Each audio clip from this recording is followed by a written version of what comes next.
ஸ்ரீ குருபியோ நமக. அனைவருக்கும் நமஸ்காரம். நாளை ஏப்ரல் 16 செவ்வாய்க்கிழமை நமது துன்பத்தை போக்கி இன்பத்தை தரும் அசோகாஷ்டமி தினம். அது எப்படி நமது துன்பங்களை போக்கும் இன்பத்தை தரும் என்பதை நம்ம இந்த பதிவுல தெரிந்து கொள்ளலாம். மேலும் அனைவரும் இந்த தினத்தில் அவசியம் சொல்ல வேண்டிய 2 வரி மந்திரம் லிங்க புராணத்தில் உள்ளது. மிக சக்தி வாய்ந்தது. இது ஒருவரது பாபங்களை, வியாதிகளை, கஷ்டத்தை போக்கக்கூடிய அற்புதமான மந்திரம். அத்துடன் இந்த தினத்தில் அனைவரும் பாராயணம் செய்ய வேண்டிய ஹனுமன் இயற்றிய ஸ்ரீ சீதாராம ஸ்தோத்திரமும் தெரிந்து கொள்ளலாம். இப்போ பதிவுக்குள்ள போகலாம். சோகம் என்றால் வருத்தம், அசோகம் என்றால் வருத்தம் நீங்குதல், மகிழ்ச்சி அடைதல். சுகம் தரும் மருதாணி மரத்திற்கு வடமொழியில் அசோகம் என்று பெயர். திருமணம் போன்ற சுப நிகழ்ச்சிகள் மற்றும் பண்டிகை நாட்களில் மருதாணி இலைகளை அனைவரும் அரைத்து கைகளில் பூசிக்கொள்கிறார்கள். அது ஏன், எதற்கு, எப்படி வந்தது என்பதையும் நாம இந்த பதிவில் தெரிந்து கொள்ளலாம். அன்னை சீதா தேவி மருதாணி மரங்களுக்கு வரமளித்த நன்னாளே இந்த அசோகாஷ்டமி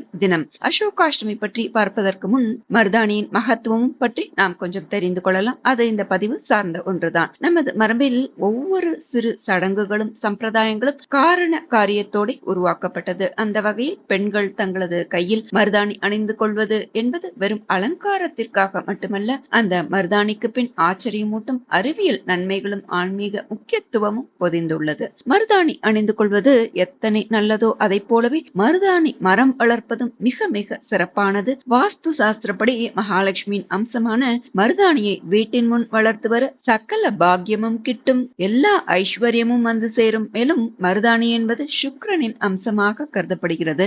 அறிவியல் ரீதியாக பார்த்தால் மருதாணி மிகச்சிறந்த கிருமி நாசினி. உடல் சூட்டை தணிக்கிறது, பித்தத்தை குறைக்கிறது, பாக்டீரியா கிருமிகளிடமிருந்து நம்மை பாதுகாக்கிறது. எனவேதான் வீடுகளில் திருமணம், திருவிழா உள்ளிட்ட பல்வேறு பண்டிகை மற்றும் விசேஷங்களின் போதும் பெண்கள் கைகளில் மருதாணி வைக்கின்றனர். இந்த மருதாணியை பெண்கள் மட்டுமல்ல ஆண்களும் வைத்து பலன் பெறலாம். இது மன அழுத்தத்தை குறைக்க வல்லது, தலைமுடிக்கு நல்ல ஊட்டச்சத்தை தரக்கூடியது. மேலும் மருதாணி அணிபவருக்கு அது சிவக்கக்கூடிய நிறத்தை வைத்தே அவர்களது உடல் நிலையை இயற்கை வைத்தியத்தில் கணிக்க முடியும். இவை அனைத்திற்கும் மேலாக மருதாணி குறித்து சொல்லப்படும் புராண கதையை இந்த அசோகாஷ்டமியில் தெரிந்து கொள்ளலாம். சீதையை கவர்ந்து இலங்கையிலே கொண்டு போய் ஒரு மலர்ச்சோலையிலே சிறை வைத்தான் ராவணன். அது மலர்ச்சோலையாய் இருந்தாலும் சீத்தையின் உள்ளமும் ராமனை பிரிந்த வருத்தத்தால் அனலாய் சுட்டது. சீத்தையின் சோகத்தை போக்குவதற்காக இலைகளையும் மலர்களையும் சீத்தையின் மேல் சொரிந்து அவளை சாந்தப்படுத்த முயன்றது அவள் அமர்ந்திருந்த மரம்.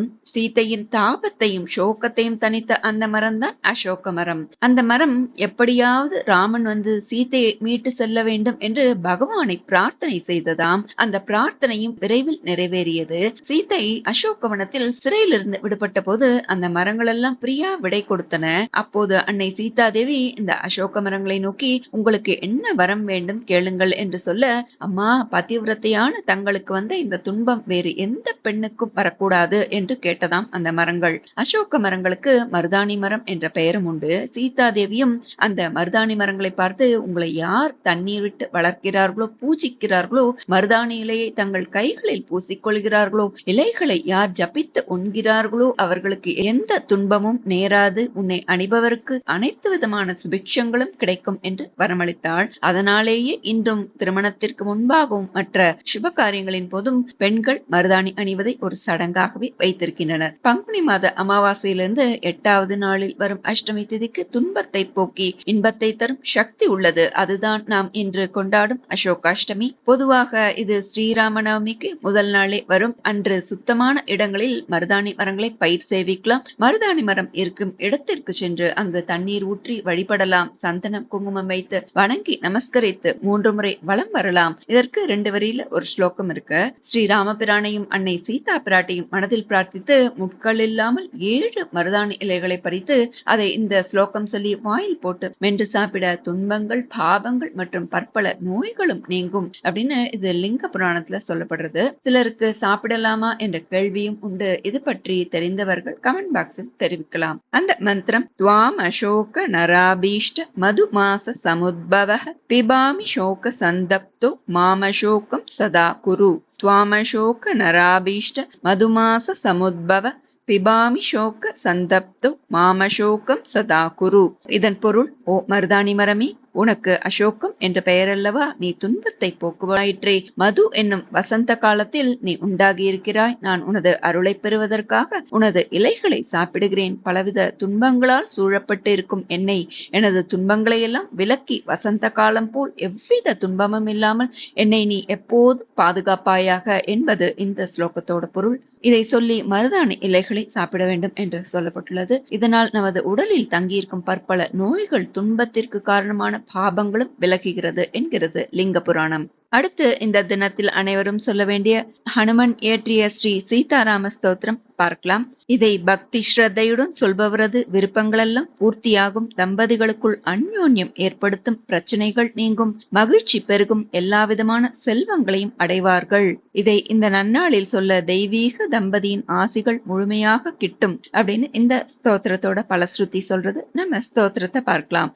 ஸ்ரீ சீதாராம ஸ்தோத்திரம். அயோத்தியா புரணேதாரம் மிதிலாபுரநாயிகாம் ராகவாணாம் அலங்காரம் வைதேகானாம் அலங்கிரியாம் ரகூணாம் குலதீபஞ்ச நிமீனாம் குலதீபிகாம் சூரியவம்ச சமுத்பூதம் சோமவம்ச சமுத்பவாம் புத்திரம் தசரதஸ்யாத்யம் புத்ரீம் ஜனக பூபதே வசிஷ்டானுமதாச்சாரம் शतानन्दमतानुगाम् कौसल्या गर्भसम्भूतं वेदि गर्भोदितां स्वयं पुण्डरीकविशालाक्षं स्फुरदिन्दीवरेक्षणां चन्द्रकान्ताननाम्बोजं चन्द्रबिम्बोपमाननां मत्तमादङ्गगमनं मत्तहंसवधूगतां चन्दनार्द्रभुजा मध्यं कुङ्कुमार्द्रकुचस्थलीं चापालङ्कृतहस्ताब्जं पद्मालङ्कृतपाणिकां शरणागतगोप्तारं प्रणिपादप्रसादिकां कालमेघनिभं रामं कार्तस्वरसमप्रभां दिव्यसिंहासनासीनं दिव्यस्रग्वस्त्रभूषणाम् अनुक्षणं कटाक्षाभ्याम् अन्योन्येक्षणकाङ्क्षिणौ अन्योन्यसदृशाकारौ त्रैलोक्यगृहदम्पती इमौ युवां प्रणम्याहं भजाम्यद्य कृतार्थताम् अनेन स्तौति यस्तुत्यं रामं सीतां च भक्तितः तस्य तौ तनुतां पुण्या सम्पदः सकलार्थदाः एवं श्रीरामचन्द्रस्य जानक्याश्च विशेषतः कृतं हनुमता पुण्यं स्तोत्रं सद्यो विमुक्तिदम् यः पठेत् प्रातरुत्थाय सर्वान् कामान् अवाप्नुयात् इति श्री हनुमत्कृत श्री सीताराम स्तोत्रं सम्पूर्णं. श्री गुरुभ्यो नमः. हरिः ओम्.